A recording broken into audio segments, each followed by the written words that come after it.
दोस्तों, रायगढ़ के राजा थे चंद्रभान और उनकी रानी थी कमलावती। इन्हीं दोनों की संतान थे कुंवर उदयभान। 18 वर्षीय कुंवर उदयभान बहुत ही सुंदर और सुगठित शरीर के मालिक थे।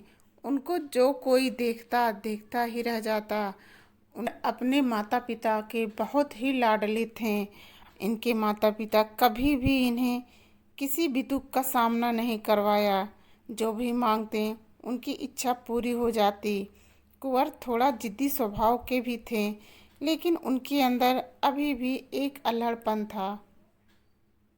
अपने इसी अल्हड़पन में एक दिन हरियाली देखने की चाह में घोड़े पे सवार होकर चुपके से साधारण कपड़ों में महल से बाहर निकल जाते हैं।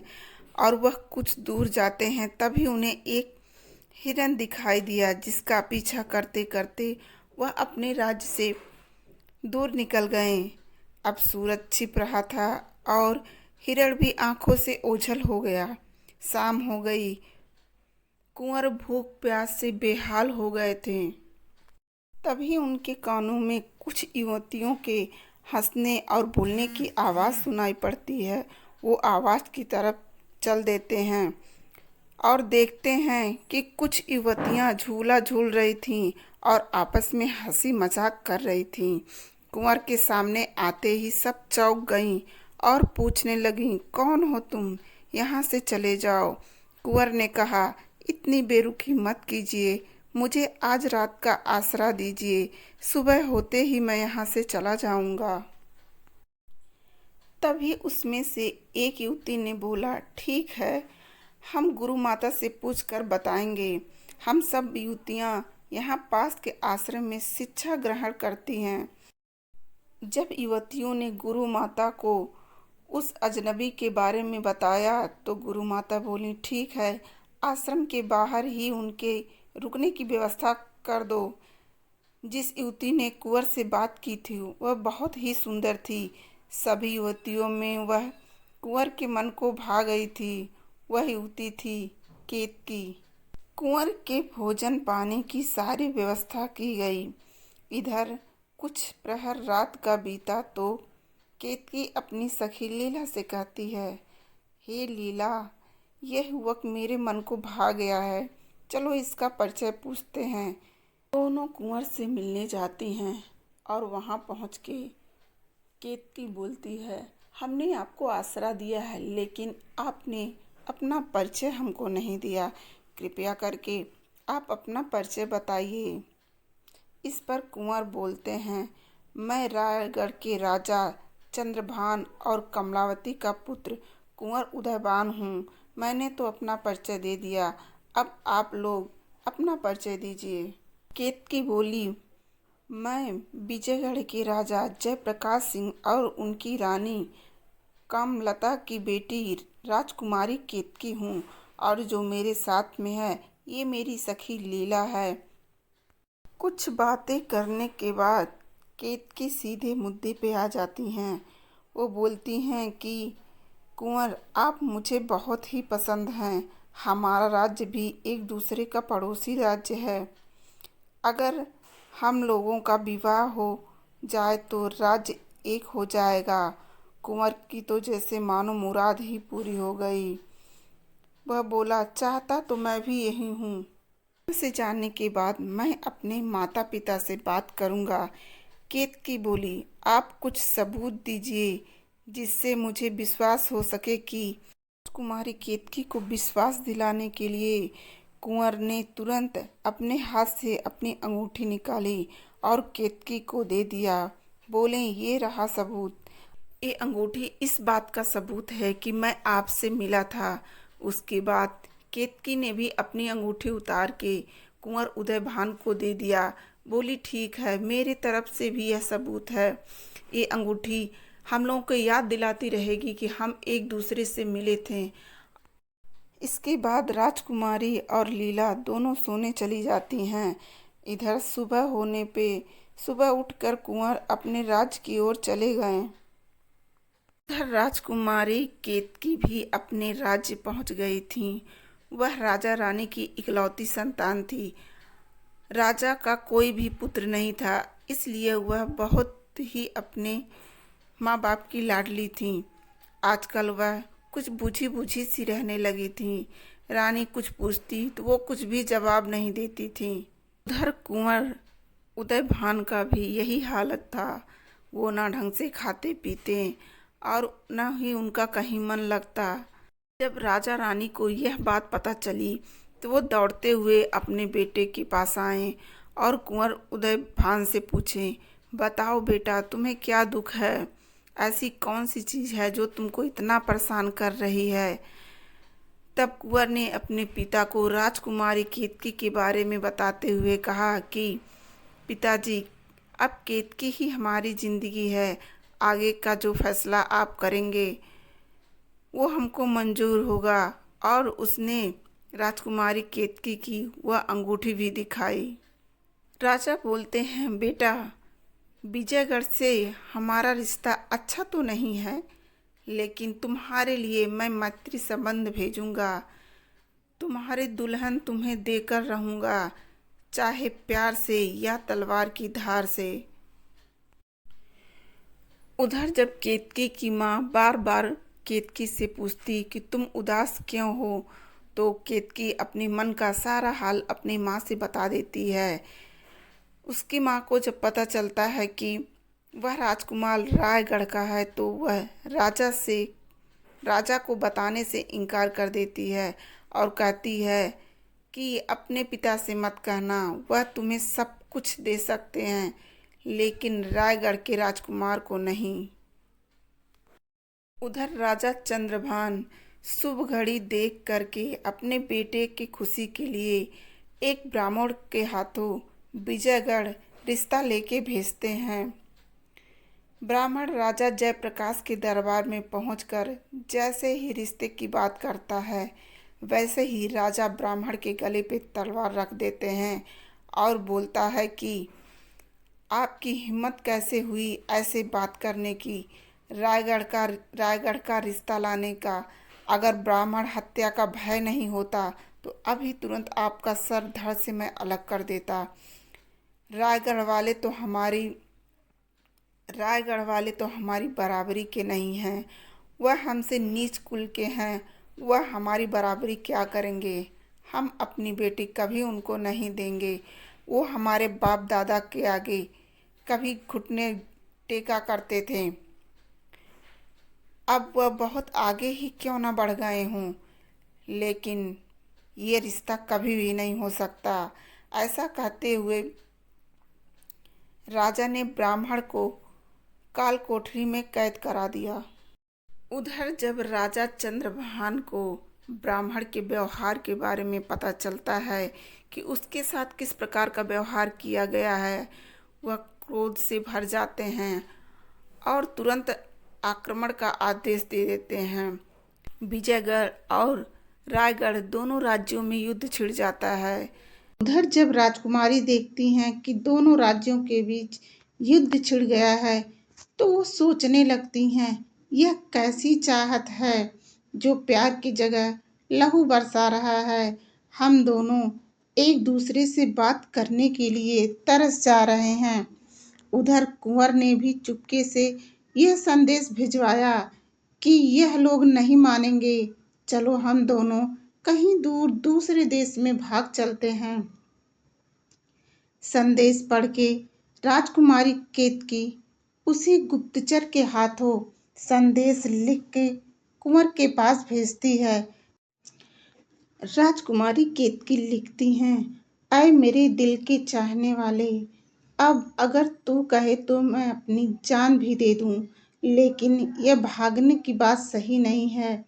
इससे बाप दादा के इज्जत पे दाग लग जाएगा।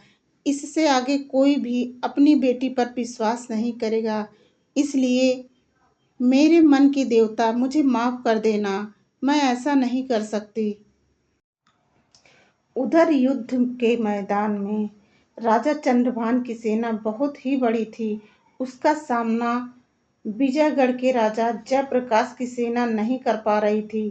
तभी जयप्रकाश को अपने गुरु योगी सत्येंद्र गिरी की याद आई। जो कि एक बहुत बड़े योगी और सिद्ध पुरुष थे। वह पहाड़ों पे रहा करते थे। उनको सारी सिद्धियां प्राप्त थीं।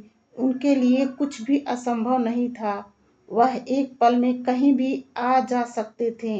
वे सबसे बड़ी बात यह है कि वह विजयगढ़ की रक्षा के लिए प्रतिबद्ध थे। राजा जयप्रकाश एक बगुला के माध्यम से उन तक संदेश पहुंचाते हैं, जिसे पाकर योगी सत्येंद्र गिरी पलक झपकते ही विजयगढ़ के महल में पहुंच जाते हैं, जिन्हें राजा और रानी के साथ राजकुमारी भी उन्हें प्रणाम करती हैं। उन्हें देखते ही केतकी डर जाती हैं, क्योंकि उन्हें किसी अनहोनी की आशंका सताती है। राजकुमारी गुरु सत्येंद्र गिर की शक्तियों से भली भांति परिचित थी। गुरुदेव बोलते हैं कि बोलो बस, तुमने मुझे कैसे याद किया। राजा जयप्रकाश बोले कि गुरुदेव, आप किसी भी तरह हमें और हमारे राज्य को बचा लीजिए। रायगढ़ के राजा चंद्रभान और उनकी पत्नी कमलावती के साथ उनके पुत्र को भी हमारे तथा हमारी पुत्री की जिंदगी से निकाल दीजिए। बस इतनी ही कृपा हमारे ऊपर करिए। गुरुजी बोले, बस बेटा, इतनी सी बात है। गुरुजी अपनी शक्तियों से एक भयानक तूफान लाते हैं, जिसमें चंद्रभान की सारी सेना उड़ जाती है। राजा चंद्रभान को कुछ समझ नहीं आ रहा था कि क्या हो रहा है। उसके बाद अपने कमंडल से पानी लेके चंद्रभान, कमलावती और कुंवर उदयभान पर छिड़क देते हैं, जिससे कि वह तीनों हिरण और हिरणी में परिवर्तित हो जाते हैं। तीनों हिरण और हिरणी में परिवर्तित हो जाते हैं और उन तीनों को दूसरे राज्य के राजा इंद्रजीत के राज्य में जंगलों में छुड़वा देते हैं। तीनों लोग इधर उधर भटकने लगते हैं। इधर जब योगी सत्येंद्र गिरी महल में वापस आते हैं, तो जयप्रकाश उनके पांव पकड़ लेते हैं और कहते हैं, गुरुजी, आप न होते तो हमारा क्या होता। आपने तो हमारा राज्य और हमारे बाप दादा की इज्जत बचा लिया। आज से आप मेरा सारा राज्य ले लीजिए और शासन कीजिए, क्योंकि अगर कल को कोई चंद्रभान का मैत्री राज्य हम पे आक्रमण कर देगा तो मैं क्या कर लूँगा। गुरुजी बोले, बेटा, तेरा राज्य पाट लेके मैं क्या करूँगा। तू अपना राज्य और अब चंद्रभान का राज्य भी लेकर शासन कर। और रहा किसी के आक्रमण का भय, तो मैं तुमको एक भभूत देता हूँ, जिसको आंखों में लगाने के बाद तुम्हें कोई भी देख नहीं पाएगा और तुम सबको देख सकते हो। अगर फिर भी मेरी जरूरत पड़ी तो अपने शरीर से एक रोयों को लेकर भभूत के साथ आग में जला देना। मैं तुरंत समझ जाऊंगा कि तुम्हें मेरी जरूरत है। इतना कह के गुरुजी पहाड़ों पे चले जाते हैं और जयप्रकाश दोनों राज्यों पे राज करने लगता है। राजा जयप्रकाश जीत कर भी हार गए थे, क्योंकि उनकी प्यारी बेटी अब दिन प्रतिदिन बीमार सी होती जा रही थी। अपने सखी लीला के साथ अपने मन की बात करती और अपने प्रेमी उदयभान और उसके परिवार के साथ जो कुछ भी हुआ, उसका जिम्मेदार वह खुद को मानती थी। आंसू बहाती रहती थी। दिन बीतते गए, वह अपने माता पिता से बात तक नहीं करती थी। राजा रानी सौ जतन करते, लेकिन उनकी बेटी खुश नहीं रहती। एक दिन राजकुमारी केतकी अपनी माँ से कहती है, माँ, गुरुजी योगी सत्येंद्र गिरी ने जो पिताजी को भभूत दिया था वह कहाँ है। इस पर रानी बोलती हैं, तुम्हें उससे क्या काम। केतकी बोलती हैं, माँ, मैं सखियों के साथ आंख मिचौली खेलूंगी ताकि कोई मुझे देख ना सके। इस पर रानी नाराज होकर कहती हैं, वह बुरे वक्त के लिए है, भभूत कोई खेलने का सामान नहीं है। माँ के मना करने पर केतकी नाराज हो जाती है। उधर यह बात जब राजा जयप्रकाश को पता चलता है, तो वह रानी पर नाराज हो जाते हैं और बोलते हैं, इतने महीनों बाद बेटी ने कुछ मांगा है और तुमने उसे नाराज कर दिया। रानी बोली, भभूत बुरे वक्त के लिए है। राजा ने कहा, मेरी प्यारी बेटी से भभूत ज्यादा प्यारा नहीं है। मेरा यह आदेश है कि केतकी को भभूत दिया जाए। राजकुमारी केतकी भभूत पाकर बहुत ही खुश हो गईं। एक दिन केतकी ने अपनी सखी लीला से बोला, चलो भभूत लगाकर कुंवर उदयभान और उसके परिवार को ढूंढते हैं। इस पर लीला बोली, मैं ना जाऊंगी, राजा मेरी खाल खिंचवा देंगे। केतकी बोली, तुम डर गई, मैं तो मजाक कर रही थी। एक दिन राजकुमारी केतकी अपनी आंखों में भभूत का काजल लगाकर महल से निकल गईं अपने प्रेमी कुंवर उदयभान और उनके माता पिता के तलाश में। भभूत की वजह से महल से जाते हुए उन्हें कोई देख न सका। वह बन बन भटक कर कुंवर और उनके माता पिता की तलाश करने लगी। इधर जब राजा और रानी को यह बात पता चला कि उनकी बेटी महल में नहीं है, तो पूरे महल में भूचाल सा आ गया। रानी का तो रो रो के बुरा हाल हो गया। राजा भी बहुत चिंतित हो गए। महल के चारों ओर ढूंढा गया, लेकिन राजकुमारी नहीं मिली। फिर उन लोगों ने केतकी की प्रिय सखी लीला से बात की, तो उसने राजकुमारी के मजाक वाली बात बताई। राजा को यकीन हो गया कि उनकी बेटी उदयभान और उसके माता पिता को ढूंढने गई होगी। उन्होंने लीला से कहा, तुम साथ क्यों नहीं गई? तुम भी जाओ और लो आंखों में थोड़ा सा भभूत लगाकर केतकी को ढूंढो। इधर बेटी के वियोग में राजा रानी बेहाल हो गए थे। उनका कुछ पता नहीं चल रहा था। राजा जयप्रकाश को एक बार फिर गुरुजी की याद आई और उन्होंने अपने शरीर से एक रोआ लेकर आग में भभूत के साथ जलाया। गुरुजी प्रकट हो गए। राजा ने प्रणाम करके अपनी सारी समस्या उनको बताई और कहा, गुरुजी मुझे कुछ नहीं चाहिए, बस मेरी बेटी चाहिए। उधर लीला जंगल में पहुंचकर केतकी केतकी पुकारने लगी। उधर राजकुमारी उदयभान पुकार रही थी। तभी दोनों को एक दूसरे की आवाज सुनाई देती है और दोनों मिल जाती हैं। दोनों पास के तालाब से पानी से अपना मुंह धुल लेती हैं, तो भभूत का असर भी खत्म हो जाता है और वह दिखने लगती हैं। इधर गुरु सत्येंद्र गिरी अपनी शक्तियों से केतकी और लीला के पास पहुंच जाते हैं और उन्हें राजमहल वापस जाने को कहते हैं। लेकिन राजकुमारी कहती है, गुरुजी मैं तभी महल वापस जाऊंगी जब आप उदयभान और उनके माता पिता को पहले जैसा कर दें और पिताजी से मेरा विवाह उनसे करवा दें। गुरुजी के कहने पे राजा जयप्रकाश केतकी की बातों से सहमत हो गए। गुरुजी बोले, राजन आप चलिए केतकी को लेके, मैं उदयभान को और उसके परिवार को लेके ही महल में आऊंगा। आप विवाह की तैयारी करिए। इधर गुरुजी दूसरे राज्य के राजा इंद्रजीत को आज्ञा देते हैं कि आपके राज्य में जितने भी हिरण और हिरनी हैं, सबको एक जगह इकट्ठा किया जाए। गुरुजी का क्रोध से सभी लोग डरते थे, इसलिए उनके आज्ञा का पालन न करना किसी के भी बस में नहीं था। इसलिए राजा सभी हिरण और हिरनियों को इकट्ठा करवाते हैं। गुरुजी जैसे ही हिरण के झुंड के ऊपर जल छिड़कते हैं, वैसे ही तुरंत उदयभान, कमलावती और चंद्रभान तीनों लोग अपने पहले के रूप में वापस आ जाते हैं। इसके बाद जयप्रकाश उनका राज्य उनको वापस कर देते हैं और उनसे क्षमा भी मांगते हैं।